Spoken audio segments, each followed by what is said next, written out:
গজারিগড়ে বুনো পথের আখ্যান। গা ছমছমে গজারিগড়ের ভেতর দিয়ে পথ, তার ভেতর জনমানুষের চিহ্ন মাত্র নেই।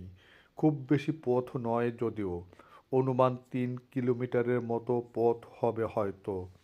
পেচুরদিয়া থেকে পাকিয়াপো ঘুরপথ ছেড়ে একজনের বর্ণিত সংক্ষিপ্ত পথ ধরলাম গজারিগড়ের ভেতর দিয়ে। সংকীর্ণ বুনো কাঁচা একপায়া পথে বাইক চালাতে মন্দ লাগছিল না। দুপাশে উঁচু পাড়ে ঘন গজারিগড়, মাঝখান দিয়ে নিচু কাঁচা সংকীর্ণ বুনো পথ। 3বার করে পথ হারালাম। একবার অনেক দূর গিয়ে পৌঁছলাম একটি ধানি জমির কাছে। পথ এখানেই শেষ। দুপাশে গজারি বন, সামনেও তাই। মাঝখানে অল্প কিছু ধান ফসলি জমি। পথ সেখানেই শেষ হয়েছে। সংকীর্ণ জায়গায় মোটর বাইক ঘোরাতে গিয়ে বেশ কসরত করতে হলো। আরেকবার অনেক দূর যাবার পর উঁচু জায়গা থেকে ঢালু পথে নিচে নেমে দেখি আবারও আগের ঘটনা। পথ সেখানেই শেষ। চারপাশের গজারিগড়ের ভেতর দিয়ে নিচু ফসলি জমিতে গিয়ে পথের সমাপ্তি ঘটেছে।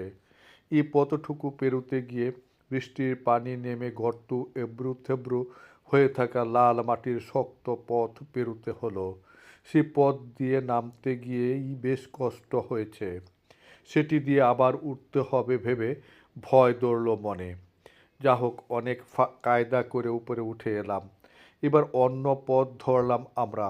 সঙ্গী প্রথমে গড়ের ভেতর ঢুকতেই একটা লাঠি নিয়ে ঢুকতে বলেছিলেন। নির্জন জঙ্গল বলে কথা, জনমানবের চিহ্ন নেই গড়ের ভেতর।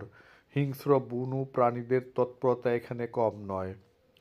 পরে আরেকবার চেষ্টা করেও কাঙ্ক্ষিত পাকা রাস্তার সন্ধান না পেয়ে আবার পুরনো পাকা রাস্তায় ফিরে এলাম আমরা, এবং ঘুরপথে পাকা রাস্তায় উঠে আজকের মতো আমাদের গজারিগড়ের ভ্রমণ শেষ করলাম।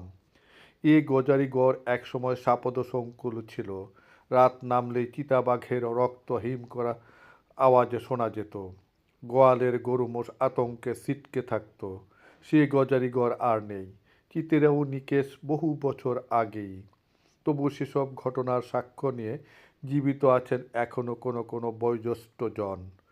আজ এ গজারিগড় ততটা সাপদসংকুল না হলেও হিংস্র প্রাণী একেবারেই নেই তেমনও নয়।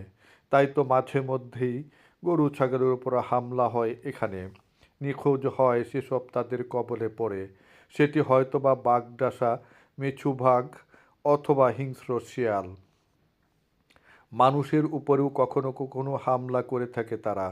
কাপাসিয়ার গজারিগড় অঞ্চল, পেচুরদিয়া, পাকিয়াবো, বড়হর, তরুল ইত্যাদি অঞ্চলে হিংস্র জন্তুর আক্রমণের খবর মেলে প্রায়শ।